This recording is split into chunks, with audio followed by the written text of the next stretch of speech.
Sebuah video aksi adu jotos antara sekelompok pelajar dan seorang debt collector mendadak viral di media sosial. Rekaman tersebut diunggah oleh akun Instagram @andreli48 pada Rabu 22 Oktober 2025 dan langsung menyita perhatian warganet. Dalam video berdurasi singkat itu, terlihat seorang debt collector mencoba mengambil paksa kendaraan milik seorang pelajar di tengah jalan. Aksi tersebut spontan memicu kemarahan teman-teman korban yang berada di lokasi. Tanpa berpikir panjang, para pelajar langsung melayangkan pukulan bertubi-tubi ke arah pria yang diduga debt collector tersebut. Situasi sempat ricuh dan menjadi tontonan warga sekitar. Namun tidak berlangsung lama.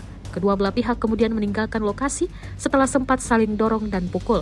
Hingga kini tidak ada laporan resmi yang masuk ke pihak kepolisian terkait insiden tersebut.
Download Tribun X sekarang, menghadirkan lokal menjadi Indonesia.